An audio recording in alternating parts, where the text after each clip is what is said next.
자, 신구약 전체에 계시된 주 예수 그리스도에 관한 진리. 자, 오늘 스파냐 두 번째 시간입니다. 지난주에 이 스파냐가 주의 날의 특징을 예언했다 그랬죠. 그래서 그건 심판이다. 그래서 유대인들에 대한 징계 성격의 심판이 있고 이방인들은 멸망에 대한 심판이라 그랬죠. 그래서 이제 지난주에 이제 그 부분을 간략히 언급하고 제가 시간 관계상 이제 미뤘습니다. 그래서 오늘 이방인들의 이 심판에 대한 내용들, 스파냐에서 예언된 진리를 중심으로 먼저 살펴보고 이제 다음 주제로 넘어가겠습니다. 자, 먼저 교환 메뉴를 보시면 자, 이방인들의 멸망을 심판하면서 밑에 2번 보세요. 유엔에 의해 소집될 적그리스도의 군대는 예수 그리스도의 재림 때 아마겟돈에 집결할 것이다. 아마겟돈 전쟁은 다 우리가 아는 내용이죠. 그렇죠? 그러나 주님께서는 재림하셔서 순식간에 유엔의 군대를 짓밟으실 것이다. 스파냐는 그날을 자, 뭐라고 표현했다고요? 주의 희생의 날이다 이거죠. 그러니까 주님이 아주 희생을 시키시는 날이라는 거죠. 자, 이 희생을 위한 손님들이 또 있을 것이라고 스파냐는 또 그렇게 말합니다. 여러분 거기 스파냐 1장 보시면요. 자, 거기 스파냐 1장 7절 한번 보세요. 주 하나님의 면전에서 잠잠하라. 이는 주의 날이 가까우며 이는 주가 한 희생을 예비하고 그가 그의 손님들을 청하였음이라 이렇게 말씀하죠. 예. 그러니까 이 이방인들을 멸망시킬 심판의 날에 주님이 손님들을 초청했대요. 그럼 이 손님들은 누구냐 이거죠. 그 밑에 8절 보세요. 주의 희생의 날이 오리니 내가 고관들과 왕의 자녀들과 이방의 예복을 옷 입은 모든 자들을 벌할 것이라 이렇게 나옵니다. 즉 여기에 손님들은 주님께서 이 멸망시키는 이방인들을 이렇게 뭔가 처리하시는데 어떤 역할을 할 손님들이라고 우리가 볼 수 있는 거예요. 자, 그럼 우리가 요한계시록의 예언을 한번 떠올려보죠. 요한계시록 19장에 주님이 아마겟돈 전쟁에서 신말을 타고 그 적그리스도를 군대를 짓밟으시죠. 그래서 시체들이 질비하죠. 자, 그 시체들을 그러면 그 이후에 어떻게 됩니까? 바로 누가 와서 그 시체들을 뜯어먹는다 그랬죠? 새들이 와서 먹는다 그랬죠. 독수리들이 와서 먹는다 그랬죠. 바로 스파냐는 그들을 손님들이라고 칭하고 있다는 얘기죠. 예. 그래서 요한계시록 19장 17절 18절 보면 바로 이렇게 그 새들이 와가지고 이제 그 적그리스도와 그의 이방 군대들 2억이 그 몰살되니까 얼마나 시체들이 많겠어요. 그 살들을 뜯어먹는 거죠. 그 새들 입장에서는 얼마나 뜯어먹을 게 많겠어요. 그러니까 그거를 뭐라고 표현했냐면 만찬의 날이라고 표현한 거죠. 만찬.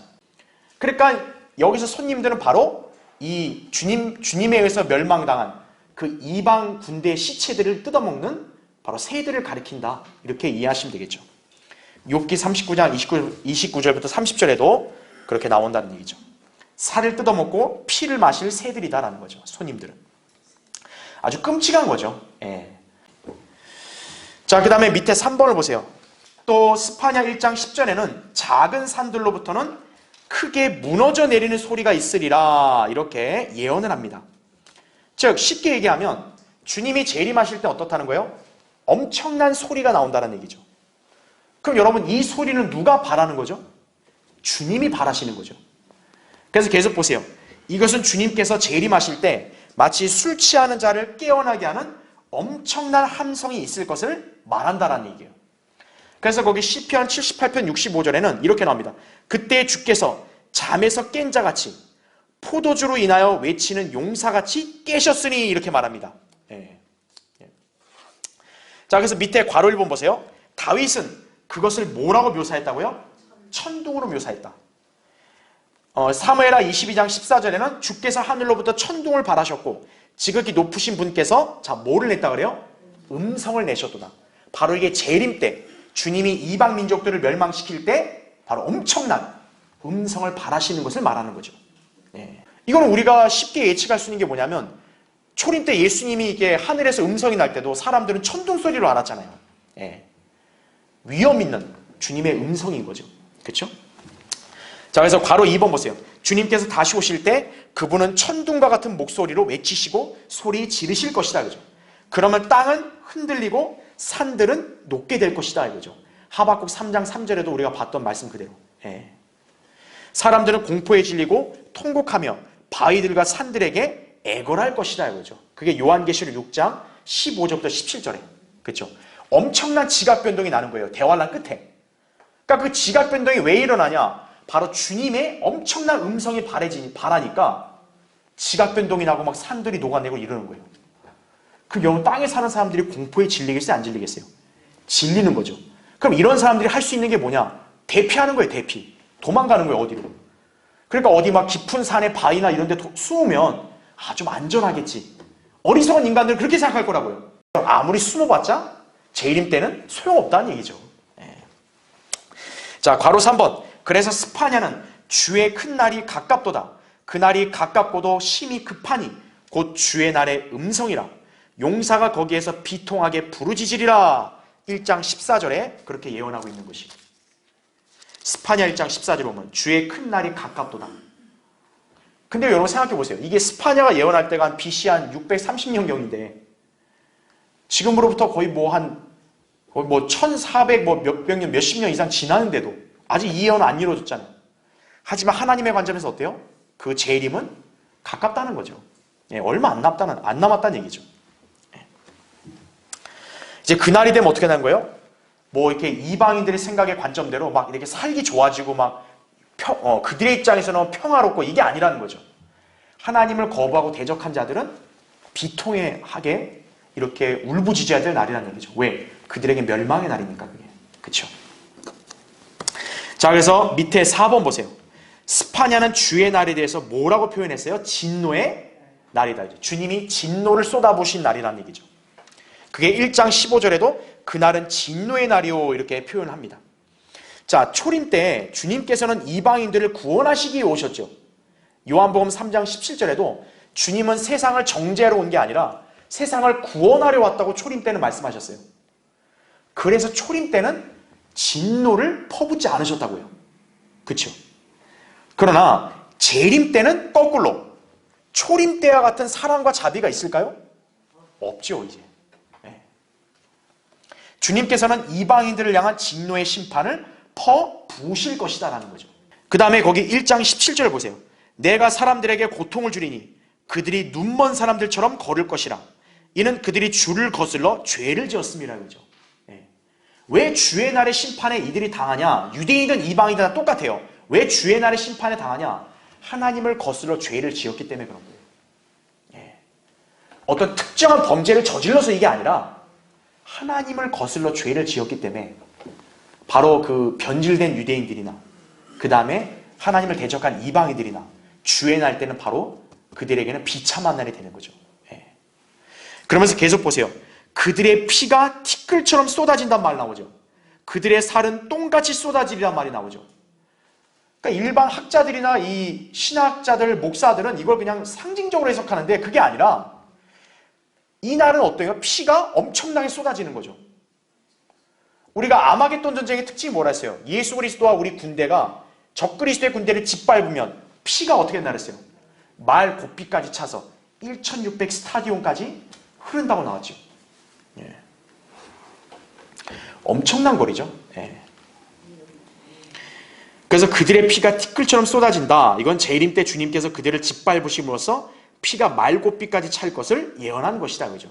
요한계시록 14장 20절이라든지 그 다음에 또 신명기 32장 42절, 시편 68편 23절 등등 또 이사야 63장 1절부터 3절 보면 오죽 피가 많이 흐르면 어때요? 주님의 옷에 피가 튀었다라고까지 말하죠.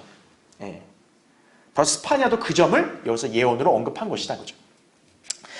자, 그 다음에 거기 1장 18절 보세요. 주의 진노의 날에는 그들의 은이나 금도 그들을 구해내지 못할 것이며 이거죠. 그 다음에 그 온 땅이 그의 질투의 불로 삼켜지리니 이는 그가 그 땅에 거하는 그들을 모두 신속히 제거할 것임이라 이거죠. 자, 주의 진노의 날이 주의 날이죠. 은과 금도 그들을 구해내지 못한다는 거죠. 자, 이 구절은요 기본적으로 불순종하는 유대인들에게 적용이 되지만 하나님을 거절하는 이방인들에게도 적용되지 못할 이유는 없다는 거죠. 특히 우상 숭배를 일삼는 이방 민족들은 재림 때 질투의 불로 삼켜질 것이다 이거죠. 왜냐하면 주님께서는 소멸케 하시는 불이시기 때문에 그런 거죠. 히브리서 12장 29절에 나온 대로. 그래서 제가 저번에도 늘 얘기했다시피 주님이 재림하시면 어때요? 불이 나온다 그랬잖아요. 불로 다 쓸어버리시는 거예요. 그러면 그 이방인들이 자기들이 믿고 신봉하는 우상들이 구해줄까요? 못 구해주는 거죠. 그들 나름대로 자기들의 신을 얼마나 금이나 은으로 휘황찬란하게 만들었겠어요. 근데 그 신이 구해줘요? 아니라는 거죠. 또는 금이나 은은 돈, 재산으로 비유될 수 있겠죠. 재산으로 심판에서 면제될 수 있을까요? 여러분, 이 땅에서는 보석이 통하잖아요. 그렇죠? 보석금 내면 막 석방되잖아요. 근데 재림 때 하나님 앞에서 돈 내놓고 저는 심판하지 말아주세요. 그러면 심판 안 되는 거예요? 아니라는 거죠. 예. 구원받지 않고 이 땅에 남아있는 자들은 재림 때는 어떤 거예요? 그 어떤 것도 그들을 구해줄 수 없다는 거죠. 예. 자, 주의 날은 이렇게 엄중하고 정말 끔찍한 그런 참상이 벌어질 심판의 날이다. 여러분 이해하시면 되는 거예요. 그러니까 유대인이라고 예외가 되는 게 아니에요. 유대인 중에서도 남은 자들만이 구원을 받는 거지, 이 적그리스도나 이방인들에게 편에 선 그 배도한 유대인들은 그들은 역시 똑같이 멸망당하는 거예요. 예외 없이. 예. 그걸 우리가 기억을 하시면 됩니다. 자, 그래서 스파냐는 주의 날 심판에 대한 예언들을 주로 강조했다 이거죠. 그런데 그것으로 끝나는 게 아니라는 거죠. 그러니까 유대인 남은 자들이 이제 믿음을 지키고 그들이 이제 재림 때 민족적으로 회심하면 어떤 거예요? 회복이 되는 거죠. 그럼 이제 주님께서는 천년왕국 때 그 유대인들을 세계의 으뜸 민족으로 만드실 거란 얘기죠. 스파냐는 바로 마지막 예언을 그것으로 끝내고 있는 거예요. 그러니까 스파냐의 예언은 거의 다 부정적이지만 하나님을 두려워하는 성도들, 특히 유대인들에게는 어떤 거예요? 스파냐의 예언은 하나의 희망이자 기쁨이 되는 거예요. 왜요? 이제 이 심판의 날이 지나가면 이제 자기네 민족 동족인 유대인은 하나님이 약속한 대로 회복되고 엄청난 복을 누리기 때문에 그런 거죠. 천년왕국 때 유대인들의 위상이 얼마나 대단한지를 스파냐가 3장에서 예언을 하고 있습니다. 자, 우리는 이 시간에 이제 그거를 한번 살펴볼 거예요. 그래서 그 밑에 교환의 네 번째, 천년왕국 때 유대인들에 관한 위상이다라는 거죠. 자, 그래서 밑에 먼저 1번을 보세요. 하나님께서는 패역한 이스라엘을 심판하시기 위해서 예루살렘 안에 계신다 이거죠. 그러면서 주님은 재림 때 이방 민족들을 심판하시고 천년 왕국이 시작됨과 함께 이스라엘의 회심이 이루어질 것이다 라는 거죠. 예. 자, 밑에 괄호 1번 보세요. 선지자 스파냐는 패역한 이스라엘의 실상을 낱낱이 지적합니다. 여러분 이제 스파냐서의 3장 한번 보세요. 3장 거기 1절 보시면, 자, 스파냐가 먼저 이스라엘이 천년왕국 때 누릴 복을 말하기 전에 먼저 그들의 패역함을 다시 한번 이렇게 지적합니다. 1절 보세요. 더럽고 오염되고 억압하는 성읍에 화 있으리라. 여러분 이 성읍이 어딜까요? 예루살렘일 가능성이 큽니다. 예.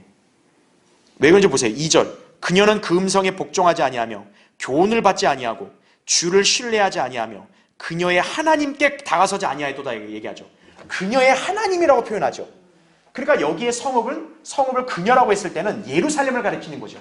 왜냐하면 이스라엘과 예루살렘만이 하나님으로 불릴 수 있기 때문에, 그들이 하나님으로 불릴 수 있기 때문에. 그렇죠. 그러니까 여기서는 지금 이스라엘의 문제점을 먼저 지적을 한 거죠. 자, 그러면 이런 패역한 이스라엘의 그런 범죄의 원인이 뭐냐? 원흉이 뭐냐면 백성들이 문제가 아니라요. 사실은 누가 문제냐? 다음 페이지 보세요. 백성들을 지도하는 고관들, 재판관들, 선지자들, 제사장들이 문제였다라는 거죠.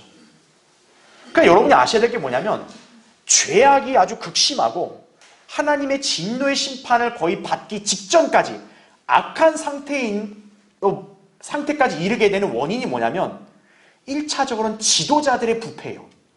예. 그럼 오늘날 이 시대도 마찬가지인 거예요. 지도자들이 부패를 해버리면 어떤 거예요? 그 밑에 백성들도 부패할 수밖에 없는 거예요. 특히 당시 지금 유다의 가장 큰 문제점이 뭐냐면 이 소위 하나님의 사람이라는 선지자들, 제사장들이 부패해버린 거예요. 그러니까 이런 백성들을 오히려 어떻게 하냐? 잘 보살피고 양육하고 이게 아니라 백성들을 오히려 쥐어짜는 거예요. 그리고 고관들, 재판관들, 소위 치리자들도 어떻게 하는 거예요? 백성들의 고열을 짜내는 거예요. 아주 악한 자들인 거죠. 그러니까 사회 전체가 어떤 거예요? 악에 더 치달게 된 거죠.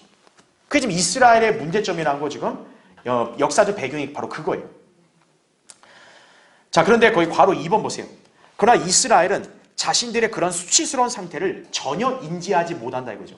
이게 더 비참한 거예요. 자기가 비참하다. 나는 지금 굉장히 처참한 위치에 있다는 걸 현실을 자각을 해야 되는데 문제가 뭐냐면 이스라엘은 자기들이 그렇게 패역한 거를 자기들이 인지를 못해요. 뭐 괜찮겠지. 뭐 이 정도가 어때서. 저 윗사람들 저렇게 패역하게 행하고 자기들이 고통받고 또 자기들도 똑같이 범죄하는 거예요. 여러분 예레미야 때 예레미야가 한탄하고 무서워했던 게 뭐냐면 선지자들이 거짓되이 예언해요. 제사장들도 거짓되이 가르쳐요. 그 다음에 백성들은 그걸 사랑한대요. 그럼 답이 없다는 거죠. 네, 오늘날도 마찬가지인 거죠. 온갖 가짜 목사들, 가짜 교회들이 나와서 사람들을 엉뚱한 교리로 오염시켜서 파멸에 이르게 하죠. 근데 문제는 뭐예요? 대다수의 국민들이 그런 걸 더 좋아하는 거죠. 네. 회개하고 예수 그리스도의 복음을 믿고 구원받아야 된다. 그럼 지옥에 안 간다. 그 말하면 싫어하는 거고. 당신은 무한한 가능성이 있다. 당신은 복받고 잘 살 수 있다고. 예수도 믿고 부처도 하고 잘 하라고. 그런 걸 더 좋아하는 거죠. 네. 그러니까 지금 이 시대의 그런 실상을 보면요. 예레미야 때 멸망 직전에 유다하고 많이 흡사한 거예요. 근데 우리가 알아야 될 게 이 시대만이 아니라 대환란도 어떻다는 거예요? 바로 그와 똑같다는 거죠. 오히려 대환란 때 어떤 거예요? 더 극악한 거예요. 오히려. 그러면 지금 스파냐가 왜 이런 예언을 하고 있냐면 그 당시의 실상만 얘기하려는 게 아니라 이스라엘의 패역함이 언제까지 지속된다는 거예요? 대환란 때까지 지속된다는 걸 보여주는 거예요. 지금요. 예언적인 성격이라는 걸 아셔야 돼요. 자, 그래서 하나님께서 어떻게 하냐? 그 백성을 심판하시기 위해서 예루살렘 안에 계신다라고 말씀합니다. 여러분 거기 3장 5절 한번 보세요. 의로우신 주께서 그 안에 계시니 그는 죄악을 행하지 아니하시고 아침마다 자신의 공의를 빛으로 가져오시나니 그는 실패가 없으시나 불의한 자는 수치를 알지 못하는도다 이렇게 얘기하죠. 여기서 주님이 그 안에 계신다라는 게 뭐냐면 유대인들의 죄들을 무소부지하신 하나님이 다 알고 계시고 심판한다. 그런 성격을 말하는 거예요. 지금 주님이 대환란 때도 예루살렘에 지금 그들에게 물리적으로 보인다 이 말이 아니고 그들의 죄악을 주님은 무소부지하시잖아요. 그 예루살렘 안에 그들의 죄악을 다 보고 계시고 그거를 그들에게 심판하신다. 이제 이런 개념인 거예요. 자, 하박국 선지자도 패악한 이스라엘의 모습을 개탄했었죠. 우리 한번 기억을 되살려 보세요. 여러분 하박국 1장에서 하박국이 이야기를 어떻게 시작했어요? 하나님께서 왜 유다 백성을 벌 안 하십니까? 이거였잖아요. 그렇죠. 하박국은 먼저 하나님의 공의에 근거해서 자기 동족인 이스라엘 유다가 이렇게 극악하다 이거예요. 왜 심판 안 합니까? 이거였잖아요. 그래서 이제 하박국에서는 뭐예요? 그게 주님이 칼데아인들로 쓸 거다.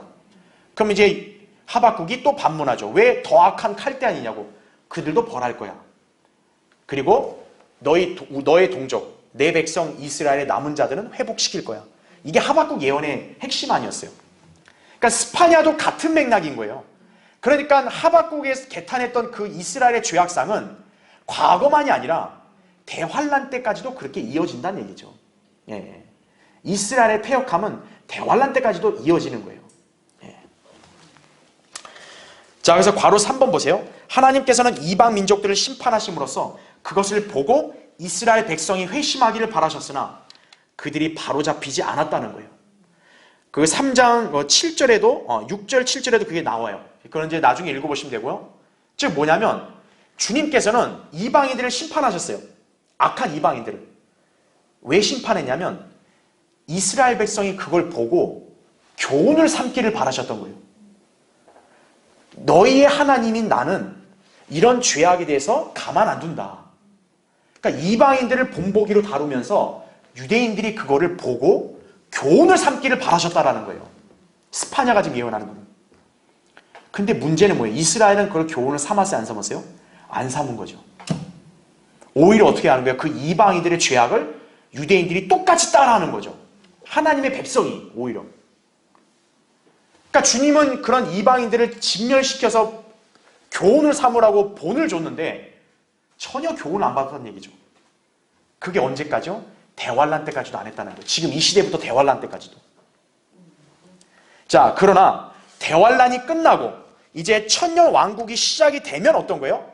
이제 그들의 완고함이 완전히 꺾이고 그때서야 비로소 이스라엘이 회심을 할 것이다라는 얘기죠. 예. 그래서 스파냐 3장 7절에서는 대환란 때까지는 이스라엘이 이렇게 교훈을 못 받지만 그러나 이제 천년왕국 때는 이들이 회심해서 회복될 거다. 이제 이렇게 내용이 전개가 되는 거예요. 그래서 이제 3장 7절까지는 이제 이스라엘의 교훈을 아직까지는 안 받았다 이거예요. 그러나 이제 대환란 끝나고 주님이 재림하시면 이제 어떻게 되겠어요? 이스라엘 남은 자들이 회심할 거라고요. 주님께로 나아갈 거라고요. 그러면 이제 그들이 회복되는 거죠. 그리고 이제 천년왕국 때 이제 어떻게 수립이 되고 유대인들의 위상이 어떻게 놀랍게 바뀔지가 스파냐에서 이제 전개가 되는 거예요. 그러니까 여러분이 그 전개 흐름을 알고 계셔야 되는 거예요. 아, 대환란 때까지 유대인들이 얼마나 패역했는지 그거를 스파냐가 예언했다가 이제 대환란 끝나고 천년왕국 되면 이제 이들이 회심하는 거죠. 그러면 이제 천년왕국 때는 유대인들의 위상이 놀랍게 바뀐다. 그래서 3장 8절부터는 이제 어떻게 되냐? 유대인들의 위상이 얼마나 높아지는지가 나오는 거예요. 이제부터. 자, 그렇게 이해하시면 됩니다. 그래서 거기 아까 교환의 괄호 3번 그 세 번째 줄 보면 에스겔 20장 34절 35절에 이렇게 나와요. 또 내가 능한 손과 편팔과 진노를 부음으로써 그 백성으로부터 너희를 인도해 낼 것이며 너희가 흩어져 있는 나라들로부터 너희를 모으리라 이거죠. 자, 유대인들 흩어져 있었죠. 근데 주님이 지금 이스라엘 땅으로 다 모았죠. 그렇죠? 내가 너희를 백성의 광야로 데려오리니 내가 거기서 너희와 더불어 대면하여 변론하리라 이거죠. 예. 이제 그런 날이 오게 되면 이제 이스라엘은 남은 자들은 진짜 애통하고 회개하는 거죠. 예. 자, 그럼 이제 밑에 2번을 보세요. 자, 이제 이스라엘이 이제 회심을 하죠. 그러면 마침내 그들이 회복되고 주님께서는 이제 그들을 중심으로 천년 왕국에 거할 백성들을 재편하실 것이다 이거죠. 지금 이 세상 어때요? 온갖 하나님을 대적하는 이런 우상 숭배자들, 악한 자들로 뒤섞여 있잖아요. 이제 예수 그리스도가 재림하셔서 악한 자들을 진멸하시고 천년 왕국을 새로운 세상을 만드시면 거기에 왕국에 들어갈 사람들을 재편하시는 거죠. 아무나 그 왕국에 살게 하지 않고 하나님의 그 성품과 하나님의 말씀에 온전히 순종했던 그런 사람들만 그 왕국에 들어가 백성이 되게 하시는 거죠. 민족이 되게 하시는 거죠. 예. 그래서 거기 밑줄 친 거 보세요. 말하자면 주님께서 아마겟돈에서 2억의 유엔군을 전멸시키신 후 이방 민족의 남은 자들을 양과 염소로 구분하는 민족들의 심판을 행하실 텐데 이거죠. 마태복음 25장 31절부터 46절 나오죠. 이때 대환란 기간 동안 박해받는 유대인들을 선대한 사람들을 양으로 분류하여 왕국에 들어가도록 하실 것이다 라는 거죠. 그러니까 여기서부터 어떤 거예요? 유대인의 위상은 엄청나게 달라지는 거예요. 이 땅에 살고 있는 민족들 중에서 천년 왕국이라는 진짜 유토피아라고 할 수 있는 그런 새로운 세상을 들어가려면 한 가지밖에 없는 거예요. 누구를 선대해야 돼요? 유대인을 선대해야 되는 거예요. 그러니까 여기는 이제 우리 구원받은 이방인들을 빼고요. 우리는 교회니까 여기에 해당 안 되고 이제 주의 날 때 지상에 남아있는 이방 민족들 중에서 천년 왕국에 들어가고 멸망하지 않으려면 오직 누구를 잘해줘야 되는 거예요? 유대인을 잘해줘야 되는 거예요. 그러니까 천년 왕국의 안식으로 들어가냐 불못으로 영원한 멸망을 들어가냐 그 키워드는 오직 뭐밖에 없는 거예요? 중심은 유대인인 거예요. 그러니까 유대인의 위상이 얼마나 바뀌는 거예요 이게. 그렇죠. 네. 그러니까 천년 왕국에서는 유대인이 중심이 되는 거예요. 자, 그럼 밑에 이제 3번을 보세요. 자, 이것도 우리가 창세기 공부할 때 배웠던 내용이에요. 예수 그리스도께서 통치하실 천년왕국 때는 온 세상에 한 언어가 만국 공용으로 주어질 것인데 바로 어떤 언어요? 순수한 언어인 히브리어다라는 거죠. 거기 3장 9절 한번 보세요. 그때 내가 백성에게 순수한 언어를 돌려주리니 그들이 모두 주의 이름을 부르며 한 마음으로 그를 섬길 것임이라 이렇게 나오죠. 여러분 언어가 하나가 되면 생각과 마음도 쉽게 일치가 될 수 있겠죠. 그렇죠. 이제 그 천년왕국 때는 주님이 재림하셔서 이제 천년왕국이 딱 온 세상에 수립이 되면 가장 먼저 바뀌는 게 뭐냐? 언어가 바뀌는 거예요. 그 언어가 이제 뭐예요? 지금은 막 잡다한 언어들이 많은데 그때는 순수한 한 언어만 공용어로 있는 거예요. 그게 바로 히브리어라는 얘기죠. 예. 자, 한번 보세요. 밑에 괄호 1번. 자, 한 그리스도인이 성경이 사실이라는 증거를 제시해보라는 요구를 받았을 때, 자, 여러분이 만약 이런 요구를 받으면 어떤 대답하겠어요? 자, 이 현명한 그리스도인은 딱 한 단어를 얘기했습니다. 유대인입니다. 유대인. 성경이 진리고 여호와 하나님이 참 하나님이라는 증거가 뭐냐? 유대인입니다. 딱 그 한마디 한 거예요. 유대인의 역사를 보면요, 하나님이 살아계신다는 걸 인정 안 할 수가 없다라는 거예요. 자, 왜 그런지 보세요. 계속 보세요. 인류 역사의 무수한 인종들, 특히 성경에 언급된 여러 이방 민족들 모두 인종적인 정체성을 잃고 사라졌지만 이거예요. 하지만 유대인은 어때요? 집단 학살도 당했죠. 또 인종 청소도 당했죠. 개토, 추방, 종교적 박해를 지속적으로 받아오면서도요, 3,500년 이상 여전히 유대인으로 남아있어요. 그러니까 이거는, 이 서원은 도저히 이거는 증명이 안 되는 거예요. 이런 성경에 뭐 모압, 암몬, 에돔 이런 사람들 얼마나 많았어요. 바빌론, 페르시아 얼마나 많았어요. 지금 그 사람들 현재까지 있어요? 없죠. 다 진멸당했죠. 지금은 다 현대식으로 바뀌었잖아요. 근데 유대인은 어떤 거예요? 출애굽해서 모세가 있던 그 이스라엘, 율법을 지킨 그 이스라엘이라는 인종이 지금도 존재하는 거예요. 유대인이 여러분 압제를 얼마나 많이 당했고 결국 바빌론 포로, 아시리아 포로도 얼마나 많이 당했어요. 그렇죠? 근데 유대인은 진멸된 적이 있어 없어요? 없다는 거죠. 유대인은 결코 사라지질 않아요. 자, 그래서 괄호 2번 보세요. 이와 마찬가지로 언어도 마찬가지예요. 언어도. 바빌론 언어, 이집트어, 그리스어, 라틴어가 몰락해가고 영어마저도 고대 영어, 중세 영어, 현대 영어로 구분된 만큼 변해왔죠. 여러분 지금 영어, 우리 현대 영어랑 중세 영어 다릅니다. 그러니까 이제 킹제임스 성경을 거부하는 미국 사람들 중에는 어떤 사람들이 있냐면 영어가 구식이다 이래가지고 거부하는 사람도 많아요. 의외로. 그러니까 영어라는 단어도 어때요? 고대, 중세, 현대가 다르다고요. 여러분 우리 한글도 어때요? 훈민정음 이런 거 다 다르잖아요. 그렇죠? 그런데 히브리어는 어때요? 모세가 기록하고 사용했던 그 히브리어를 지금 유대인들이 동일하게 사용하고 있어요. 이거 어떻게 설명할 거예요? 거의 3,500년의 시간이 흘렀는데도 그 히브리어 언어의 순수성은 지금도 유지가 되고 있어요. 그거 어떻게 설명할 거예요? 1900년간 자기 영토도 없었고 나라도 없었던 민족인데 자기네 언어는 고스란히 과거와 똑같이 남아있는 거예요. 그거 어떻게 설명할 거예요? 자, 괄호 3번 보세요. 지금은 하나님께서 잃어버린 이방인들에게 들어가기 위해서 다른 언어로 된 성경들을 사용하시지만 유대인의 왕으로서 다윗의 보좌에 앉으실 때에는 헬라어나 영어가 아닌 헬라어나 영어나 다른 언어가 아닌 히브리어를 사용하실 것이다 이거죠. 예. 즉 천년왕국 때 예수 그리스도는 어떤 언어를 사용하신다고요? 히브리어라는 거예요. 예. 영어나 중국어 아니에요. 일본어, 한국어 아니에요. 예. 이것이 바로 주님께서 돌려주실 순수한 언어의 정체다라는 거죠. 자, 이 말인즉 바벨탑 사건으로 언어의 혼란이 발생하기 전에 지구상에 있었던 한 언어가 바로 뭐라는 걸 우리가 알 수 있는 거예요? 히브리어라는 걸 알 수 있는 거예요. 창세기 11장 1절에 보면 온 땅에 하나의 언어와 하나의 말만 있다 그랬잖아요. 그럼 그 하나의 언어가 뭐였냐 이거예요? 히브리어였다는 거예요.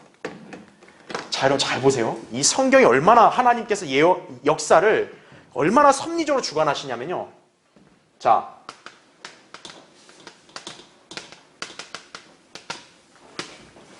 바벨탑 사건 이전에 한 언어가 있었다 그랬잖아요. 그렇죠. 요게 히브리어다 이렇게 말씀했잖아요. 그런데 바벨탑 사건 때문에 결국 언어가 혼란됐죠. 그렇죠. 자, 그런데 이게 어떻게 되는 거예요? 나중에 천년 왕국 때는 언어가 회복이 되는 거예요. 그래서 이 히브리어가 다시 이때는 회복이 돼서 천년왕국 때 이 지구상의 공용어는 뭐가 되는 거예요? 히브리어가 되는 거예요. 근데 이게 왜 놀랍냐면요, 여러분 이 바벨탑 사건 있죠. 우리 창세기 공부에서 아마 다 기억하시겠지만 바벨탑 사건에서 중심이 된 왕이 누구냐? 님롯이거든요. 바벨 왕 님롯. 여러분 님롯은 누구의 표죠? 적그리스도의 표죠. 여러분 바벨탑은 뭐와 똑같습니까? 인류가 뭐 한 거예요? 하나로 모인 거죠. 하나님께서 그 하나로 모인 인류를 심판하신 거죠. 자, 여러분 대환란도 어때요? 재림 때도? 재림 때도 인류가 또 하나로, 유엔 아래서 하나로 모이죠. 그러니까 바벨탑 사건으로 언어가 혼란됐죠. 심판으로. 마찬가지로 재림 때 다시 그들이 모이니까, 아마겟돈으로 이렇게 모이니까 주님이 그들을 진멸하시면서 이때는 언어의 혼란이었고 이때는 다시 언어를 회복시키는 거예요. 얼마나 연관성이 있습니까? 그렇죠? 바벨탑 사건이 바로 이게 유엔이에요. 현대 그때 유엔이랑 똑같은 거예요. 바로 재림 때 주님을 대적하는 이방 민족들의 모임인 거예요. 다시 있는 거예요. 이런 사건이. 이때는 언어의 혼란이나 심판만 했지만 재림 때는 아예 이들을 진멸시키고 다시 언어를 회복시키는 거예요. 그래서 지금 스파냐 3장 9절에서 뭐라고 얘기해요? 새로운 언어를 만들겠다가 아니라 순수한 언어를 어떻게 해주신다 그런 거예요? 돌려주신다는 거죠. 돌려준다는 얘기가 뭐예요? 가져가셨다가 돌려주신다는 얘기잖아요. 바로 언어의 혼란으로 이 순수한 언어할 수 있는 능력을 가져가셨다가 이 천년왕국 때는 다시 돌려준다는 거죠. 그게 바로 순수한 언어. 창세기 11장 이전에 한 언어를 다시 주시겠다라는 거예요. 그래서 히브리어예요, 그게. 히브리어야말로 인류 역사에서 순수한 언어고, 또 우리가 창세기에서도 배웠지만 천상의 언어다, 이렇게 알 수 있는 거죠. 자, 그 다음에 이제 밑에 4번 보세요. 자, 그래서 이제 천년왕국에서 우리가 체계를 볼 수 있는 게, 언어가 회복되는구나. 자, 유대인들이 왕국에 들어가냐 못 들어가냐 유대인들 기준이고, 언어도 유대인의 언어가 공용어가 되고, 그렇죠? 그 다음에 여러분 거기 4번 보시면, 자, 천년왕국 때는 누구도 예물을 가져온다 그래요? 흑인 유대인들도 예물을 가져올 것이다 이거죠. 물론 이들이 가져오는 예물은 개인의 속죄를 위한 것이 아니라 민족적인 속죄를 위한 제물이다라는 거죠. 시편 68편 31절에 나온 대로. 그게 스파냐 여러분 3장 10절을 보면 에디오피아의 강 건너편으로부터 나의 탄원자들 곧 나의 흩어진 자의 딸이 나와 나의 예물을 가져오리라 나오죠. 여러분 에디오피아는 흑인들이 사는 곳 아니야. 함족, 아프리카, 그렇죠? 근데 여기에 탄원자들이 누구냐 했더니 하나님의 흩어진 자라고 나와요. 흩어진 자는 누구를 가리킵니까? 이스라엘을 가리키는 거죠. 바로 여기에 에디오피아에 흩어져 있는 탄원인들은 바로 흑인 유대인들이겠죠. 왜? 그들은 에디오피아에 사니까. 그렇죠? 그러니까 그런 유대인들도 어떤 거예요? 천년왕국 때는 주님 앞에 경배 드리러 예물을 드리러 올 것이다 라는 얘기죠. 예. 그러니까 유대인들이 어떻게 보면 진짜 거의 돋보이는 거죠. 그렇죠? 그 다음에 교환의 이제 맨 밑에 5번을 보세요. 천년왕국 때 이스라엘은 비로소 온전히 회복되어 온 세상에 위대하게 될 것이며 그들은 그 다음 페이지죠. 기쁨의 노래를 부르며 즐거워할 것이다 라는 거죠. 그게 3장 11절부터 20절까지 이제 이스라엘이 얼마나 위대하게 회복돼서 이렇게 복을 누리고 천년왕국 때 얼마나 명성이 높아지는지 그거에 대해서 이제 이들이 즐거워하고 기뻐하는 내용이 나와요. 자, 그래서 이제 하나씩 살펴보면요. 밑에 여러분 괄호 1번 보세요. 교환에 넘어오셨죠? 괄호 1번. 하나님을 향해 반역하게 만들었던 이스라엘의 자랑과 교만을 주께서 다루시고 재림하셔서 그들을 회복시키신 후에는 더 이상 수치를 당하지 않게 하실 것이다 이거죠. 그러니까 여러분 거기 11절 보세요. 3장 11절. 그날에는 내가 나를 거슬러 범죄하였던 내 모든 행위에 대하여 수치를 당하지 아니하리니 이렇게 나오죠. 이스라엘이 하나님을 얼마나 거부해왔어요. 얼마나 수치를 당했어요. 하지만 천년왕국 때는 그런 일이 더 이상 발생하지 않는다는 얘기죠. 계속 보세요. 이는 그때 내가 네 교만을 즐거워하는 자들을 네 가운데서 제하여 낼 것임이라. 그리하면 너는 네 거룩한 산으로 인하여 다시는 오만하게 되지 아니하리라 이거죠. 예. 그렇게 바뀌는 거죠. 그 다음에 거기 12절 13절 보세요. 내가 또한 내 가운데 고통받고 가난한 백성을 남겨두리니 그들이 주의 이름을 신뢰하리라. 이렇게 나오죠. 13절 보세요. 이스라엘의 남은 자는 죄악을 행치 아니할 것이요 거짓말도 아니하며 그들의 입에서는 속이는 혀도 찾아볼 수 없으리니 이는 그들이 어떻게 해요? 먹으며 누울 것이나. 여러분 얼마나 평안합니까? 여러분 사람이 제일 마음 편하고 제일 기분 좋을 때가 뭐예요? 먹고 마음 편히 먹고 마음 편히 누울 때 아니에요. 이스라엘이 천년왕국 때 이렇다는 얘기죠. 그 다음 보세요. 아무도 그들을 두렵게 하지 못할 것임이라 이거죠. 여러분 대환란 때 이스라엘 이렇게 할 수 있어요? 적그리스도가 언제 잡아 죽일지 모르는데 상상도 못하죠 이스라엘이. 하지만 천년왕국 때는 아무도 두려워할 필요 없이 그냥 누우면서 먹고 누우고 신나게 평안하게 자는 거예요. 네. 진정한 안식을 누리는 거죠. 그렇죠. 그래서 거기 이제 여러분 그 괄호 2번 밑에 동그라미 1번 보세요. 대환란 기간 동안 짐승의 표를 받지 않은 유대인들은 고통받고 가난한 상태가 될 것이다.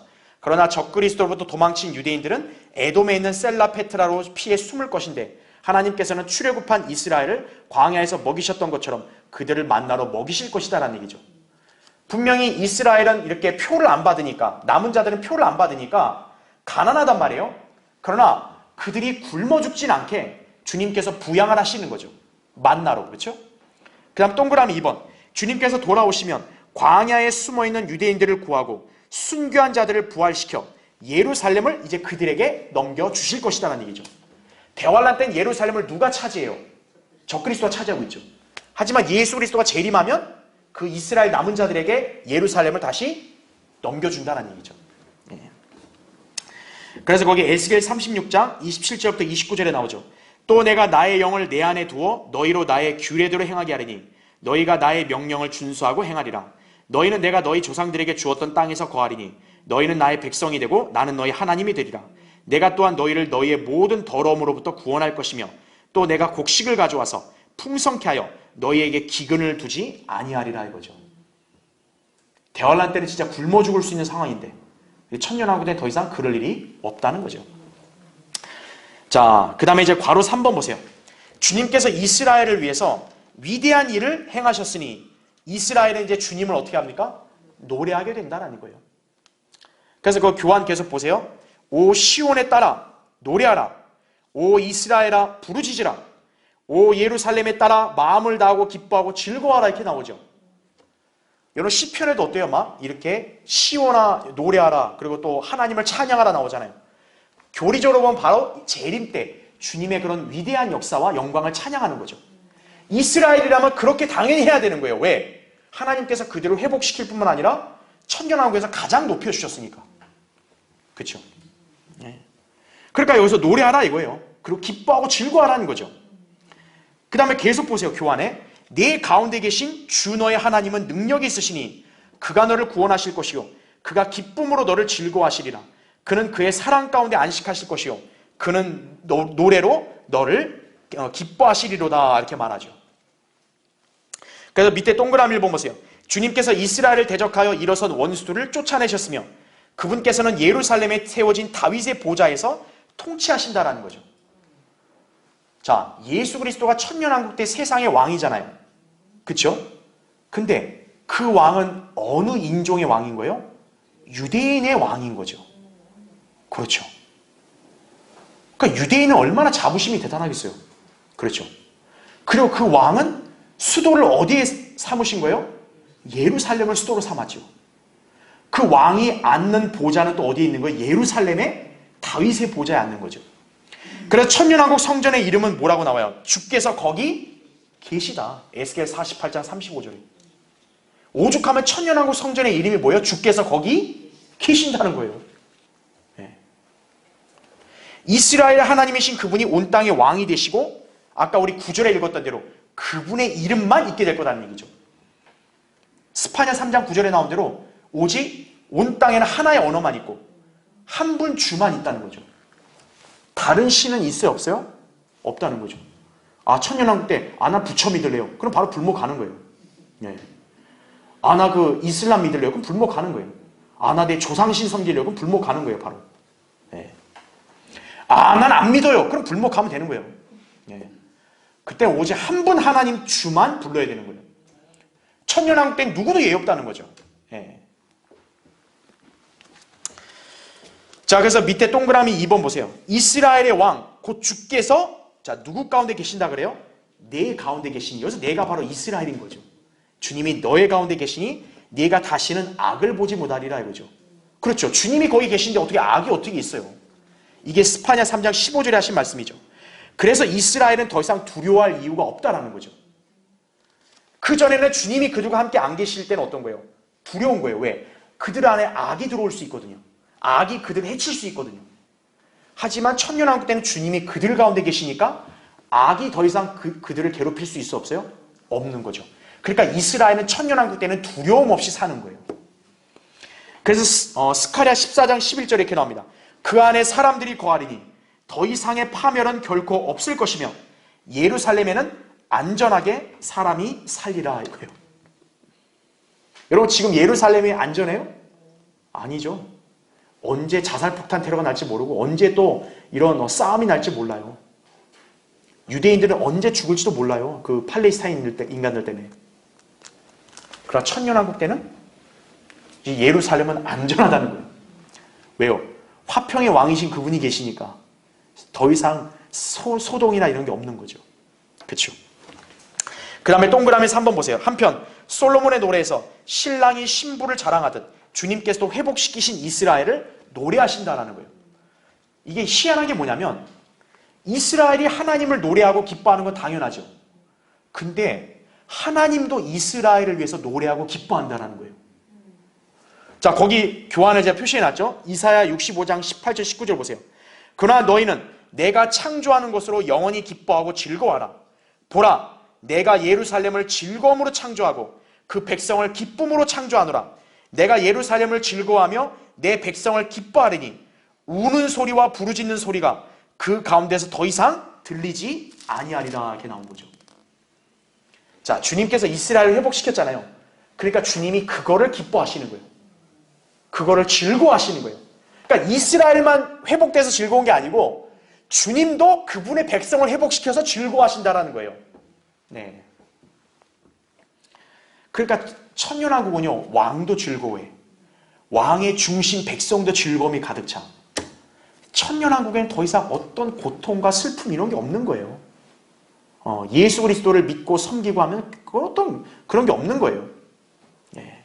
지금 이 시대에 보세요. 얼마나 갈등, 그 다음에 거짓말, 위선이 넘치는가. 얼마나 초조하고 두려운가, 세상을 사는 게. 그렇죠? 천년왕국이 되면 더 이상 그런 일이 없다는 거죠. 그 일을 이루시는 분이 바로 이스라엘 가운데 계시는 유대인의 왕 예수 그리스도라는 거죠. 예, 스파냐는 그걸 강조하고 있는 거예요. 자, 마지막 밑에 괄호 4번. 이스라엘 백성은 천년왕국 때 지상에서 가장 위대한 민족으로 회복될 것이다 라는 거죠. 그 다음 페이지 넘겨보시고 여러분 마지막 스파냐 3장 거기 20절 보세요. 스파냐 3장 20절 보면 그때 내가 너희를 다시 데려오고 그때 내가 너희를 모으리니 이는 내가 너희 목전에서 너희의 사로잡힌 자를 돌이킬 때 이거죠. 이게 바로 이스라엘 회복이죠. 사로잡혀 있는 거를 돌이키는 거, 회복시키는 거죠. 그럴 때 보세요. 너희로 땅의 모든 백성 가운데서 명성과 찬사를 얻게 하려 함이라 주가 말하노라 이렇게 말씀하고 있는 거죠. 자, 우린 여기서 한 가지 원칙을 알고 가야 됩니다. 자, 많은 사람들이 헷갈려하는 게 뭐냐면 이스라엘이 회복되는 게 성경에 나와 있는데 그 회복이 어떤 단계로 이루어지고 또 회복이 어떤 회복이냐 이거에 대해서 잘 몰라요. 자, 먼저 알아야 될 게 뭐냐. 구약에서는 이스라엘이 회복되는 단계를 얘기할 때 자, 회복 단계는 첫 번째가 먼저 본토로 모이는 거예요. 자, 본토로 모이는 거예요. 그런데 몇몇 이 기독교의 뭐 신학교들이나 학자들은 이게 구약의 예언의 성취라고 하는 거예요. 아니에요. 이들이 본토로 모인 건 어떤 의미냐? 국가적으로 재건했다는 걸 의미하는 거예요. 이게 바로 언제 있었던 거예요? 1948년 5월 14일 날 있었던 거죠. 이스라엘이 기적적으로 팔레스타인 땅에 돌아온 거예요. 자, 근데 문제가 뭐냐? 이스라엘이 본토로 돌아온 건 맞는데 중요한 한 가지가 빠진 거예요. 이스라엘 민족은 아직 회개했어요, 안 했어요? 회개를 안 했다라는 거예요.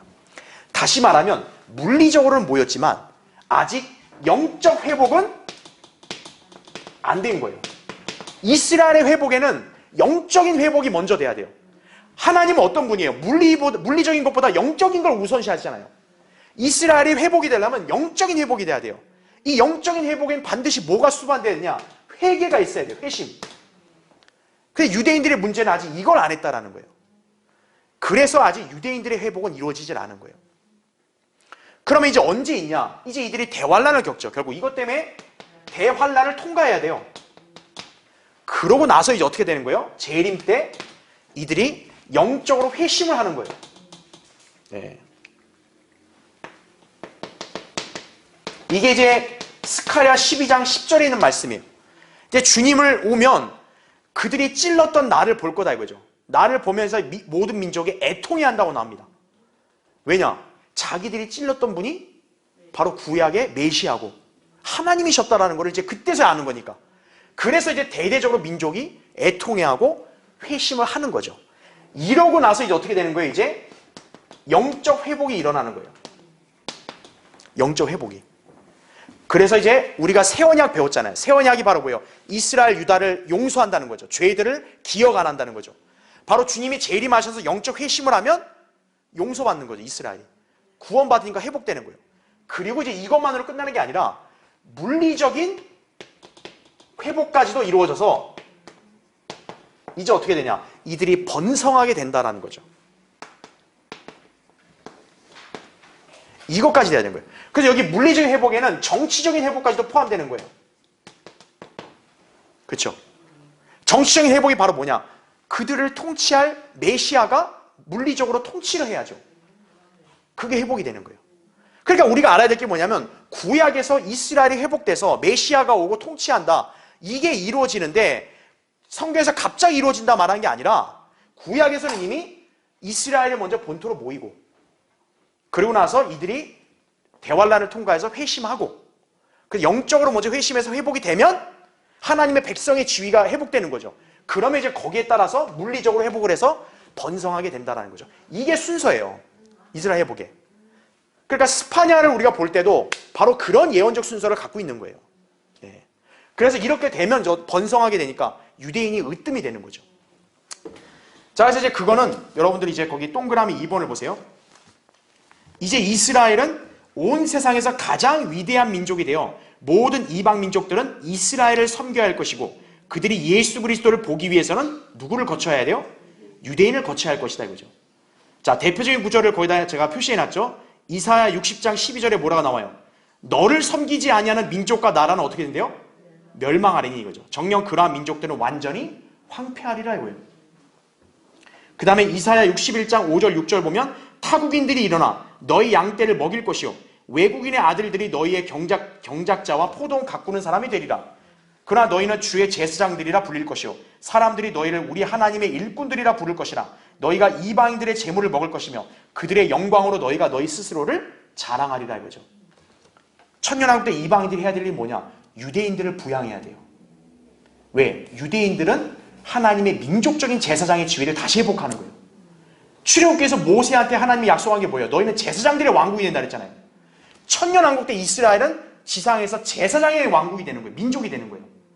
그러니까 이방인들은 예수 그리스도께 경배하려면 누구를 거쳐서 가야 돼요? 유대인을 거쳐서 가야 되는 거예요. 마치 뭐냐면 구약에서는 백성들이 제물을 바치면 누구를 통해서 하나님께 나아가야 돼요? 제사장을 통해 나아가야 되잖아요. 천년왕국 때는 바로 그 제사장 그룹이 유대인이 되는 거예요. 그래서 유대인을 통해 나아가야 돼요. 그리고 우리가 잘 알다시피 11조나 제물을 왜 바쳐요? 백성들이 누구를 부양하려고? 레위인들, 제사장들을 부양하려고 바쳤잖아요. 그것처럼 천년왕국 때는 이방인들이 유대인들이 자기들이 제사장 역할을 해주니까 그들을 부양해줘야 되는 거예요.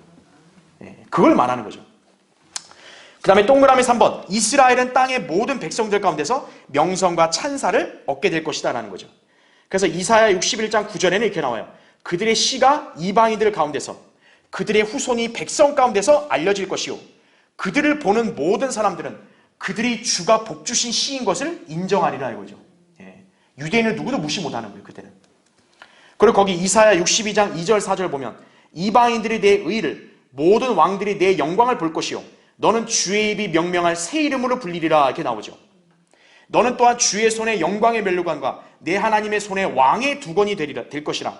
내가 더 이상 버리운 자라 칭함받지 아니하겠고 내 땅이 더 이상 황폐한 곳이라 칭함받지 아니하겠으나 너는 헵시바라 내 땅은 뷰라라 불리리니 이는 주가 너를 기뻐하며 내 땅이 혼인하게 될 것임이라 이렇게 나온 거죠. 예. 그러니까 어느 누구도 그때 유대인 보고 야 니네 비참한 애들이야 그런 말 하면 돼요 안 돼요? 안 되는 거예요. 예.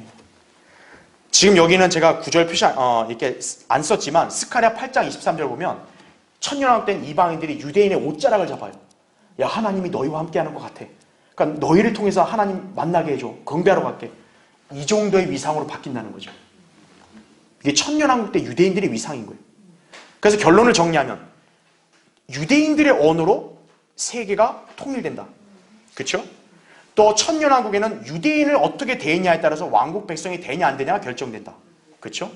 그다음 유대인 남은 자들이 더 이상 수치를 당하지 않고 그들은 회복되고 더 이상 죄악이 없는 그런 거룩한 백성이 될 것이다. 이거죠. 그 다음에 우리가 본 대로 그래서 그들이 하나님을 노래하고 찬양하게 될 것이고 하나님도 그들을 즐거워할 것이고 그래서 결국 어때요? 유대인들은 천년왕국 때 지상의 모든 민족들로부터 명성과 찬사를 얻는 거죠. 너네는 대단한 민족이다. 위대한 민족이다. 예수 그리스도는 바로 그것을 이루시는 거예요.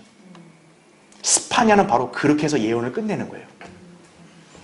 그러니까 주의 날만 보면 너무나 부정적이고 뭐 희망이 없네 이렇게 될 수 있는데 유대인들이 남은 자들 입장에서 이게 소망이 되는 거죠. 이렇게 될 수 있구나 이거죠. 그래서 이제 결론적으로 제가 그 내용을 지금 방금 설명한 내용들을 다 정리한 거예요. 그래서 여러분이 아셔야 될 게 뭐냐? 유엔은 그래서 끝장나는 거예요. 네. 지금 뭐 세계가 뭐 유엔으로 마치 하나 되면 안전한 줄 알고 그게 뭐 이렇게 진리인 줄 알고 그러는데 유엔은 뭐예요? 멸망이 확정된 거예요. 왜죠? 이스라엘을 대적하잖아요. 그렇죠? 두 번째는 하나님이 이스라엘에게 준 땅을 갖다가 그들은 팔레스타인들일 거라고 우기고 이스라엘을 진멸시키고 그 땅에서 내쫓으려고 하잖아요. 유대인이. 유엔은 끝나는 거예요. 그나마 이스라엘을 보호해줬던 미국이 그래도 하나님께 복을 받았지만 이제 그 미국도 언젠간 손을 들고 유엔과 손을 잡을 거예요. 그럼 이제 그때가 바로 하나님이 이제 미국을 완전히 버리신 날인 거예요. 그럼 이제 주의 날이 가까워지는 거예요. 그럼 이제 어떻게 되죠? 재림 때는 유엔은 다 작살나는 거예요. 아까 우리 지난주에 배웠던 단어로 묶어서 멸망시킨다 했잖아요. 네. 그러니까 스파냐의 예언을 여러분 유엔이나 세계 정부 각국이 좋아하겠어요? 이거를? 싫어하죠. 카톨릭이나 기독교가 이런 거 좋아하겠어요? 스파냐를? 싫어하죠. 자기네가 중심이 되고 싶은데 그게 아니라 이거 시오니즘이에요. 완전히. 유대인의 하나님이네. 그러니까 교회들도 싫어하는 거예요. 그러니까 이거 건너뛰어 이런 거. 이렇게 되는 것이. 여러분은 그렇게 되면 안 되는 거예요. 성경의 이런 예언들은 위대한 하나님 말씀이고 반드시 이루어질 것을 여러분이 믿고 확신해야 된다는 얘기죠. 그렇죠? 자, 다음 시간에 이제 학계를 하겠습니다.